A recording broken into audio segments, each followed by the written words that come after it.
Bom, nós temos uma questão aqui do anel, em que eu coloquei aqui à direita o enunciado, né? Uma pressão de 3,5 megapascal. Nós temos uma placa U em contato com o anel, tá certo? E a condição de contorno, né, é que essa placa U ela se desloque apenas no sentido da força, né? Placa U mover-se apenas no sentido da carga. Nós temos a restrição fixa aqui. O material é ASE 1020. Qual é a novidade que nós temos aqui nesse exercício? É que ele tem uma condição de contato, né, entre a placa U, né, e o aro do anel. Então vamos ver como é que nós vamos fazer esse exercício. Então agora aqui eu vou tirar o enunciado para começarmos o simulation estático, né? Então vamos lá. Consultar um novo estudo. Estática salvo. O meu material qual é? ASE 1020. Peças, aplicar material a todos. ASE 1020. Aplico, fecho. Já vou aplicar a carga aqui, né, para que depois a gente possa retirar já a página do enunciado. Então a carga será uma carga de pressão, né, pressão nesse sentido, só que vamos inverter, né, que é uma...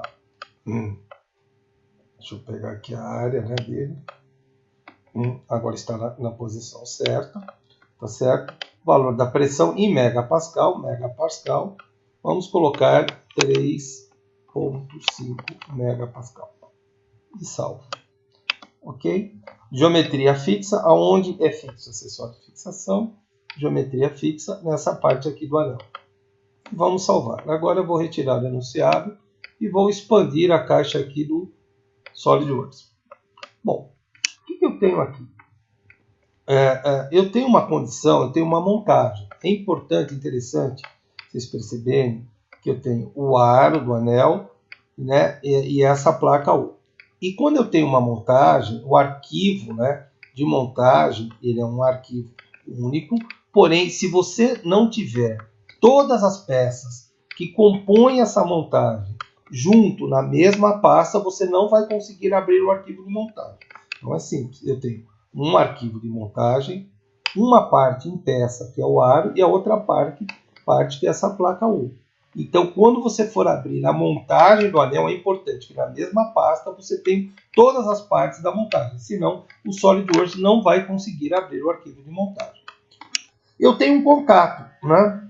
Então, os contatos mais importantes que nós temos aqui são os contatos sem penetração, os contatos com penetração e os contatos de uma forma livre, né? Ou quando você considera a peça também como um todo. Não é o que acontece aqui. Nós vamos usar aqui um contato sem penetração. Significa o quê? Que esta parte do anel com esta parte da placa U, eles vão se respeitar, né? Eles não vão... as duas áreas elas vão se respeitar, né? Então, conexão, conjunto de contato. O que eu tenho aqui?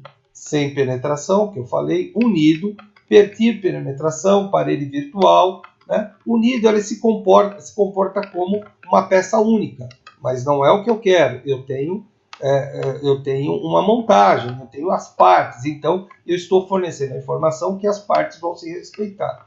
Quais são as partes? Sem penetração. Qual é a primeira parte? Essa parte aqui. Qual é a segunda parte? Essa parte do anel, que estão em contato, ok? E eu estou dizendo que não vai haver penetração, que as duas partes vão se respeitar. Então, eu salvo. Então, se eu não fizer isso, o que vai acontecer? O software vai detectar que eu tenho uma montagem, que eu tenho um contato, e como eu não coloquei a forma com que esse contato vai atuar, ele não vai realizar o cálculo que eu quero. A próxima condição é que a placa U se mova no sentido apenas da carga. Então significa que a minha placa U vai ter que se mover somente nesse sentido. Então eu vou em acessórios de fixação e acessórios de fixação avançados, né? Vou em usar geometria de referência, que não é face cilíndrica, cuidado, né? E eu vou selecionar as partes. né? Quais são as partes? Por exemplo, essa parte, que é a minha placa U, essa e essa. E a mesma coisa que eu fiz na barra em R, eu vou usar o meu plano de referência para o meu vetor. Nesse caso, eu vou pegar esta parte aqui. Lembre-se que isso é uma escolha, você pode pegar qualquer plano que seja mais fácil. Mas por que eu vou pegar esta parte aqui? É simples, veja. Quando eu seleciono meu vetor, minha área para vetor de referência, eu abro as três opções. E veja, a única direção que eu vou permitir é a direção perpendicular ao meu plano de referência, porque eu quero que a placa em U se mova apenas no sentido da carga. Então, nas outras direções do plano, eu vou simplesmente bloqueá-las, ok? Que são quais direções? Essa direção e essa direção. Aqui a gente pode até aumentar um pouco o vetor para que vocês tenham uma ideia melhor daquilo que eu estou falando. Vou até mudar a cor para não ficar na mesma cor da geometria fixa. Vamos colocar aqui azul. Ok? Eu dei aqui, ó, veja. Onde está bloqueado? Nesta parte, aqui na direção vertical, nessa outra direção, mas na direção no sentido da carga não está bloqueado. Vou, então, agora fazer o meu elemento jacobiano, crio a malha, base em curvatura, salvo e mando executar o meu estudo.